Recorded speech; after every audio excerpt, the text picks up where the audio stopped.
What's up, guys? Welcome back to Hollow to Hardwood, and it is the most wonderful time of the year.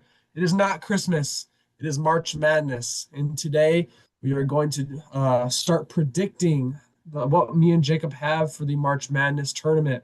We're going to go region by region here, just going, trying to break down game by game. We might go in depth a little bit, depending on what game it is, but yeah, we're gonna go kind of game by game and talk through it, and we're gonna start with the West region. But Yep. So yeah, like Holden said, we're gonna be splitting up the regions into videos, and then we'll do one final video where it's final four. But to get things started, we're gonna start off with Arizona versus the Long Island Iced Teas. We said yeah. uh Oh, uh sorry. what were you gonna say? Go for it. I was just gonna move on. Oh, okay, yeah. I, All right, so next game, Villanova versus Utah State. Wait, are we not saying our picks, or we're just saying yeah? Oh, Who I we want? said Arizona. Oh, you did. All right, yeah, Yeah. me too. That's what I Yeah. was waiting on. I didn't hear you say that. No, I said like obviously Arizona, and then that's Yes, Arizona's gonna beat Long Island Iced Tea. All right, let's move on. All right, Let's moving on to the next game. We got Villanova versus Utah State. Yeah, I don't really know. I didn't watch Villanova all that much this year. I think the only game I watched of them was when they Mhm. played UConn pretty close. I think that game ended up going to overtime, and then UConn ended up winning.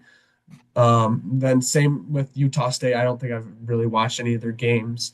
But with that being said, I do have the Utah State Aggies moving on in this game, even though I don't know anything about them. But I also have Utah State moving on, and I'd like to really dig into the stats of the teams, and okay, go I for it. mean, yeah, so like they shoot the ball pretty well. Well, I guess I wouldn't say pretty well, better than Villanova does, and um, yeah, I don't know. I think it's just an upset waiting to happen. Upset. Upset. I was gonna say, Yeah, because like I mean, 8-9 is the most like common upset if you want to consider it an upset. But I mean, they're pretty similar statistically, but I mean, there's some certain stats like that they're just better in that I think are important. Yeah, like what? their points in the paint. They average almost 40 points per game in the paint, where Villanova only averages 30. They're pretty similar when it comes to opponent points per game. They both give up 70 points per game. They shoot 50% from the field, which is pretty good for the season, where Villanova only does 46. But yeah, I mean, and their 3-point percentage, they average 36, pretty average. But yeah, I just like Utah for that game. All And right, so we then, both got Arizona and Utah State. yep. And then we Um, got Wisconsin and High Points.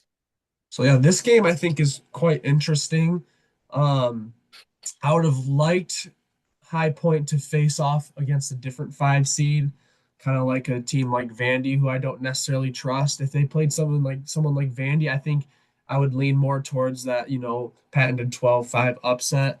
This game, I don't think I'm going to head in that direction just because I think Wisconsin's playing really good basketball right now. They were a buzzer beater away from beating Michigan going to the Big Ten tournament championship. And they're getting one of their best players back for the tournament, Nolan Winter. So the only other thing I will say in this game, other than I'm taking Wisconsin, is that when it comes to just straight betting on individual games, I would recommend you hit the over in this game because both teams just love to shoot the High three. So if they're missing their threes, then I guess the under is going to hit. But if they're hitting their shots, I mean, they're going to hit enough shots because they take a crap ton of threes. Both of them do. So I just recommend hitting the over. You might just want to straight bet that and put like $20 on it, and you'll make a solid profit Yeah. on it. But going So Wisconsin. to speak on that, uh, High Point averages 90 points per game. Very high scoring team.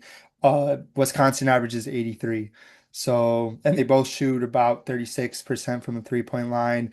And I know that High Point has this player that is Caucasian that shoots the ball Oh, very well. I think they're comparing him to Jack Golke because he only shoots Yeah. threes. I heard that he doesn't get like too much playing time, but when he does get in, like I guess I've heard a lot of things. I heard he didn't get a lot of playing time. I heard that he's a shot chucker and chucks a lot of threes and misses a lot of them. But like I've also seen highlights of him where he's just hitting some crazy shots, some deep shots. And I think he's definitely one of those players that could make impact in March. Because if you look at Jack Holtke, he wasn't really playing that much for Oakland. Like he'd get a couple bench minutes and like he like He was a starter. he started out as a bench player though. And then he came off the I'm pretty sure he came off the bench in that Kentucky game. I'd have to, I guess, back check that, but I was pretty sure he came off the bench in that Kentucky game. But yeah, I think he could be one of those players that or like Doug Eater from St. Peter's who came off the Dash. bench and just like I don't know. I think he's one of those kids that can come off the bench and hit some three pointers and completely change the game how they were not at all supposed to change the game. So I wouldn't be surprised if High Point won. However, Wisconsin's playing really well, so I am going with Yeah. Wisconsin.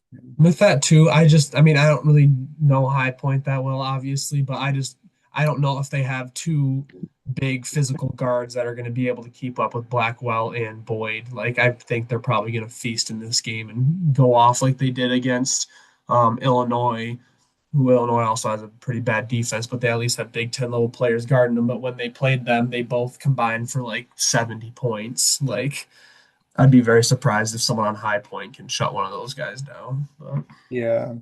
So I'm looking at it right now. Jack Golke came off the bench, scored 32 points off of 10 for 20, how many minutes did he play in that game? 36. So like I was saying, he He played all but 4 minutes, but yeah, I mean, yeah, impressive. because he was on fire that game, but if you look at his other games, he was not he was not playing that many minutes. Like he was averaging like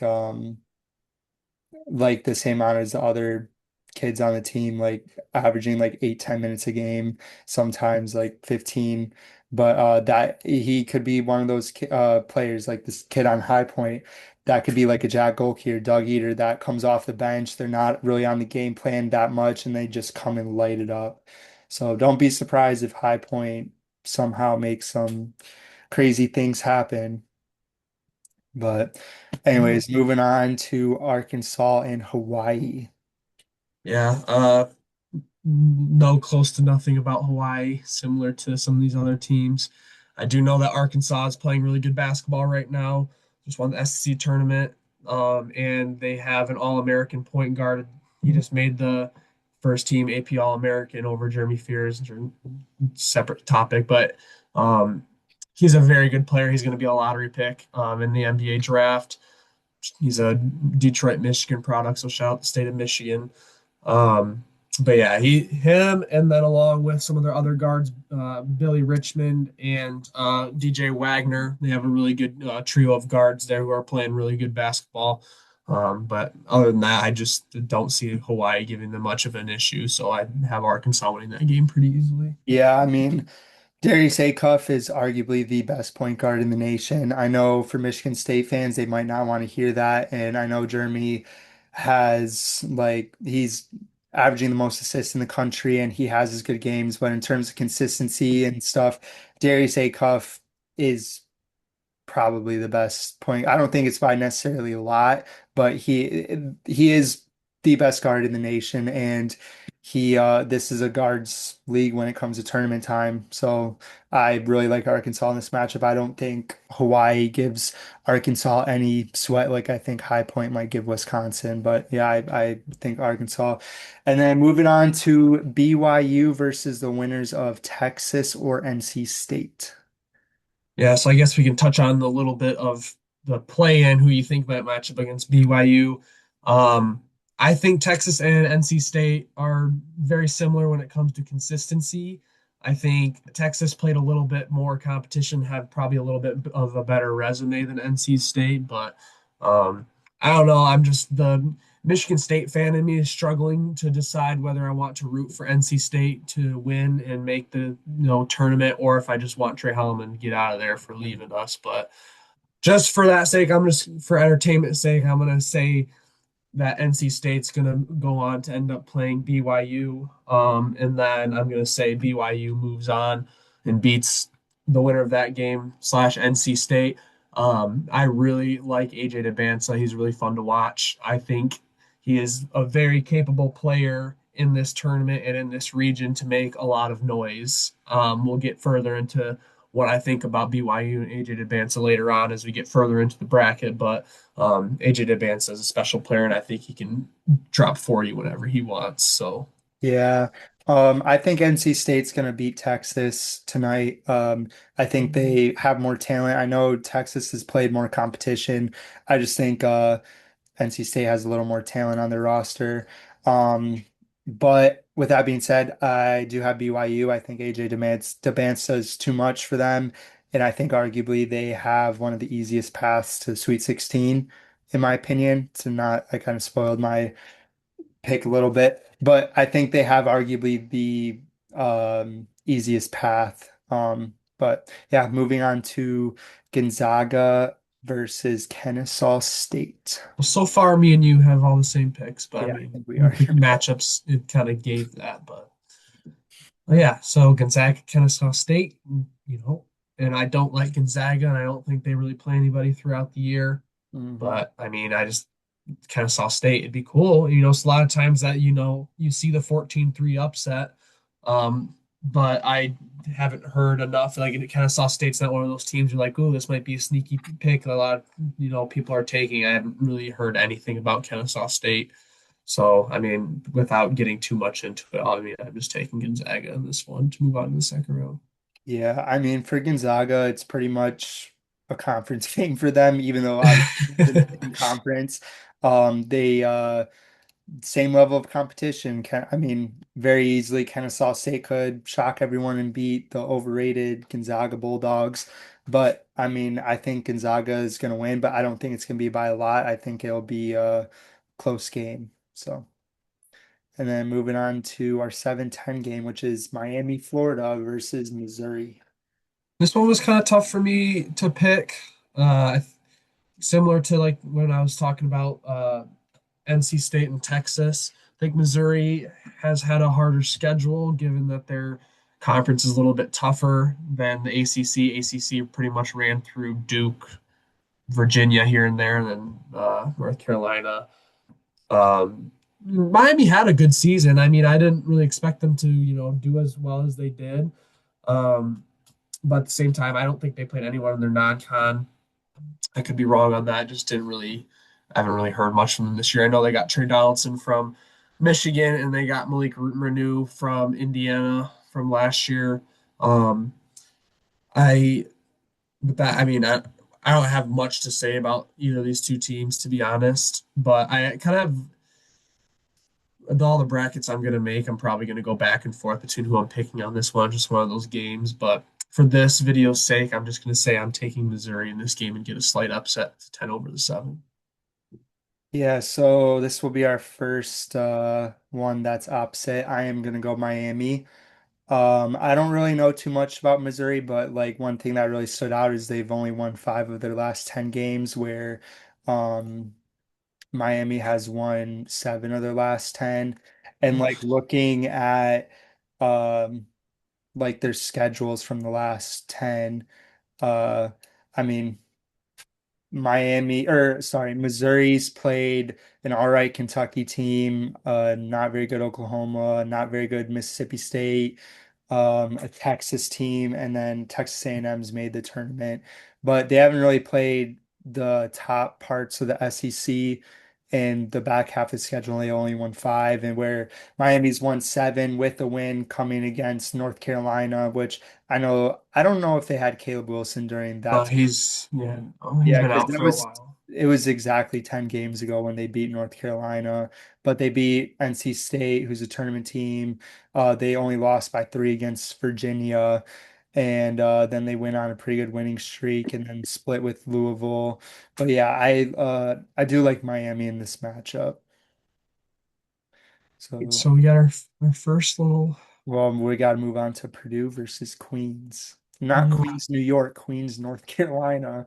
which I Oh, had no idea. really? Yeah. Dang. I was about to I make a Spider-Man joke because he's from No, Queens. I saw a video on TikTok. It was Huff on Purdue, and they were just like, "Oh, where's Queens at?" He goes, "Oh yeah, it's New York, isn't it?" And they're like, "No, it's North Carolina." And he was like, "What?" And like, I thought Dang. people were gonna be frying him in the comments, and like, I honestly thought it was in New York as well. Yeah. And it could be one of those things where if Queens pulls off a miracle and beats Purdue, that's gonna be in a lot of edits of Huff going, "Where's Queens at?" But That's um, fine. but yeah, so I just a little interesting information. Yeah, but I don't think it's one of those 15-2 upsets that you rarely see. Purdue's playing good right now. Yeah. I don't see them losing to not even Queens, New York, but now Queens, North Carolina, I think you said. So I'm just going to go Purdue so we can move on a little bit here, but I'm assuming you got Purdue. So then to start off with the second round, we got Arizona versus Utah State. Yeah, not much to say with this one either. Arizona's been dominant all season. Don't I mean if it was a different situation where you have a different 8 or 9 seed that I know pretty well, and I would be like, oh, that might make an interesting matchup. But for Utah State, a team that comes out of the what is it, Mountain West, I don't really see them competing with a team like Arizona, how dominant they've been playing this year. So I'm going Arizona in that one. This is a little off topic, but this is their last year in the Mountain West as they'll be part of the Pac-12 next year. Ooh, give Gonzaga someone to play. I mean, it's better than Helen Keller, Will the Blind. But yeah, I got Arizona. I think it's pretty self-explanatory with how dominant they've been all season. Moving on to Wisconsin versus Arkansas. Yeah, this game and then the one after this are my two favorite in this so far. Wisconsin and Arkansas, I think, was going to be a really fun game to watch between Darius Acuff, Nick Boyd, John Blackwell. I think it's going to be another high scoring game as well. But I think it's going to be a really fun game to watch, depending on who's matched up against each other. Between those three guards, they could all end up going against each other if I had to guess. So I think it's gonna be a really fun game to watch. But I just really, really like the way Wisconsin's been playing lately and throughout the season. They have one of the best resumes in the country for being a 5 seed. They beat Michigan, they beat Illinois, they beat Purdue, they beat Michigan State, like all the best teams in the Big Ten, which the Big Ten is one of the best conferences this year, and they were one shot away from going to the tournament championship where they could have beat Purdue. So people could be talking about Wisconsin a lot differently if that shot didn't go in. So, Yeah. but at the same time, Arkansas is a great team with a great player, but I'm going to say that. Um, two really good guards outbeat one really good guard, and I'm going to take Wisconsin to move on to play Arizona in the next round. Yeah, so I think this game is a coin flip. Out of 100 games played, I think it'll evenly be split 50-50 or somewhere close to that. However, I am going to be going with Arkansas in this one. It's no like joke with how well Blackwell and Boyd have been playing for Wisconsin at all. They've been playing phenomenal, but one of them's due to cool off soon. And I think after a potential tough matchup with High Point, I think this could be a game where one of them gets gets a little cold. And some stats that I'm looking at right here that really stand out to me. So Arkansas averages 42 points per game in the paint, where Wisconsin only averages 30. And they live by the three-point line, which they average 36% from the three-pointer every game. But Arkansas averages 39 from the three, and they average more points in the paint. And there was one more stat that I like. Oh, yeah. I mean, they average 90 points per game, and Wisconsin averages 83. And like I said, I think it is a coin flip, but I think at the end of the day, I think Darius Acuff carries this Arkansas team to the Sweet 16. Yeah, I don't hate that pick at all. Like, I agree. It's a coin flip game. I think it's going to be one of the more entertaining games of the first weekend in general. So hopefully none of those two teams get upset in the first round because I want to see that matchup I because I do. think it'll make for a good game. So I just like Blackwell and Boyd can't keep scoring 70 or 60 a game, bro, by themselves. Like, they're due to We'll just die see, at dude. some point or one. I mean, they very well could not, but I just like, there's got to be at least one game where one of them dies out or like both of them aren't hot at the same time like they have been. But I don't know. I'm super excited if that for that potential matchup. So going with the next game, which is the BYU Mormons versus the Gonzaga Bulldogs. Yeah. So I guess you could call this one an upset, but I am taking BYU over the fraudulent Gonzaga. Gonzaga doesn't play any competition all throughout their conference season. We talk about it all the time. They lost multiple. They didn't even. Well,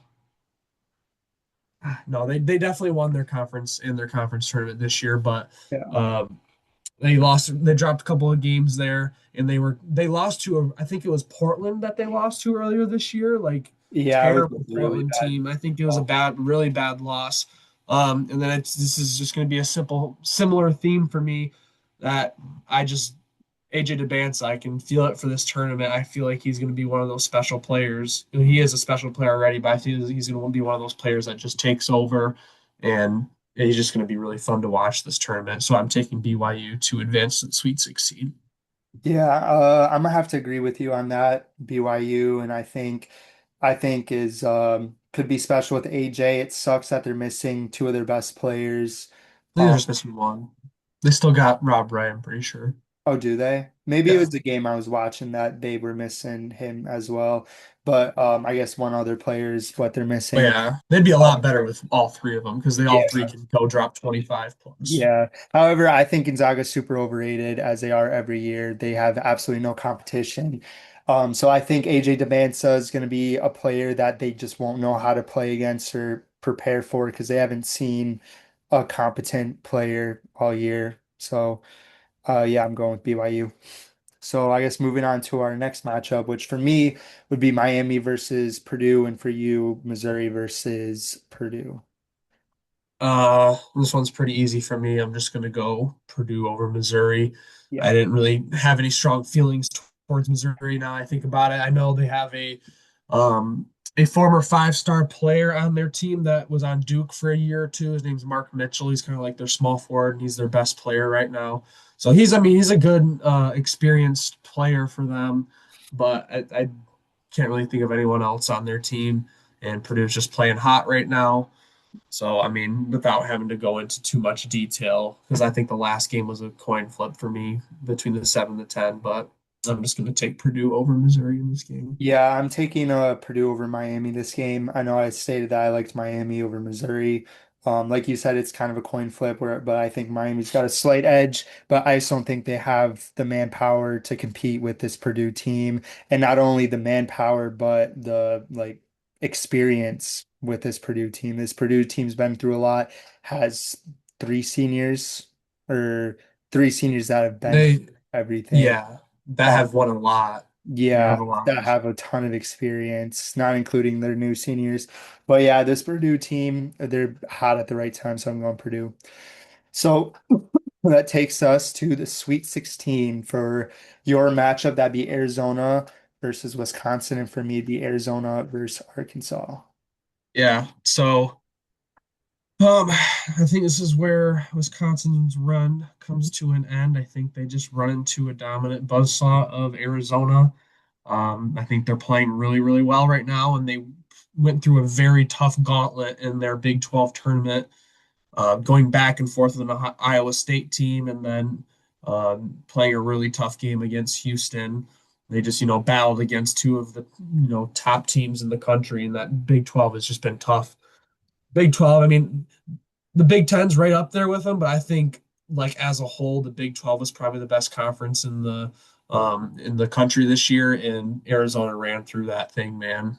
They went through a gauntlet all season long, and I just think they're going to be too strong for Wisconsin. So I'm taking Arizona to the Elite Eight.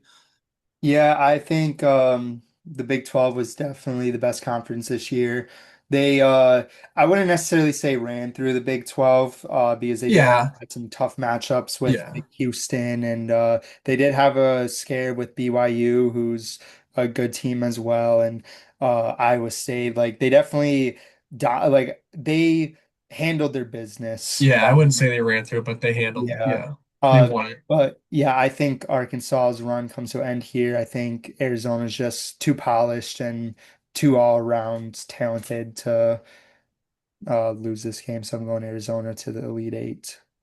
So then that brings our other Sweet 16 matchup, which is BYU versus Purdue. Right. And now I am going with an upset Mm, here. I am going BYU to the Elite Eight over Purdue.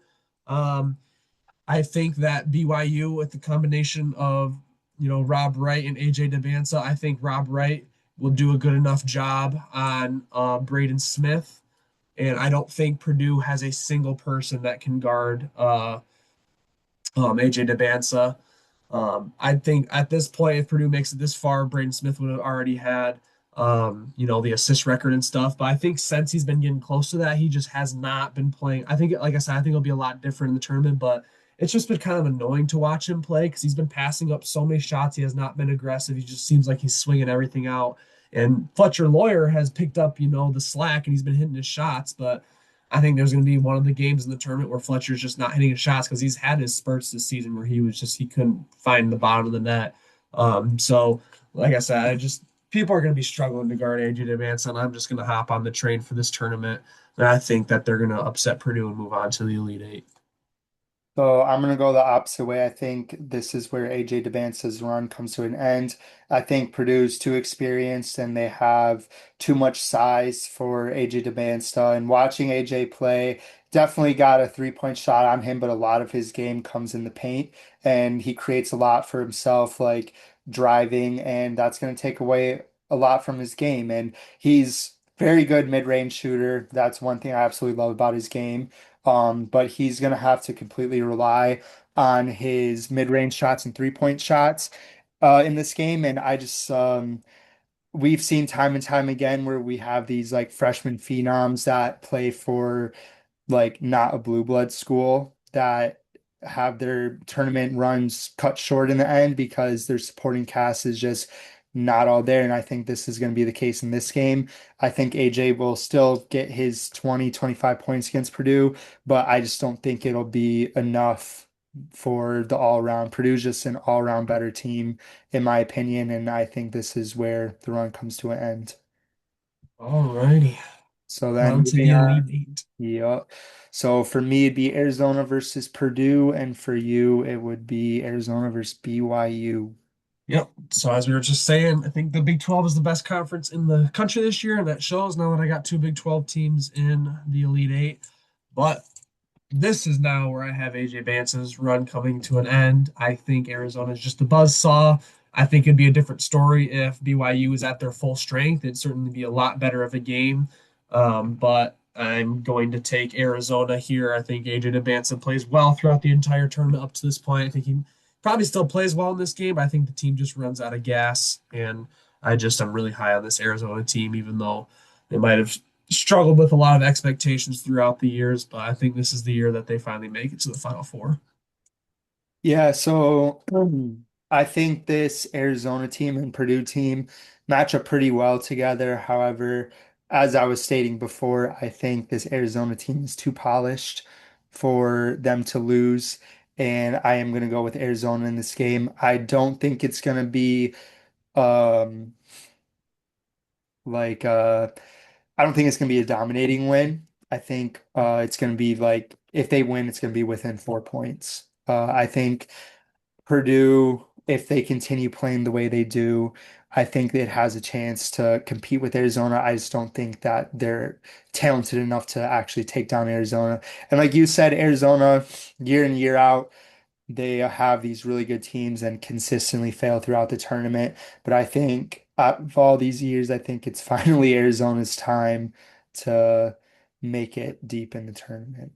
So, with that being said, both of our picks are Arizona in the Final Four and had pretty similar picks throughout. I don't think it's going to be like that for the rest of the bracket. I think this one was just kind of one of those brackets that the competition from the lower level isn't up to standard with the upper level where some of these other um, sides of the bracket could be.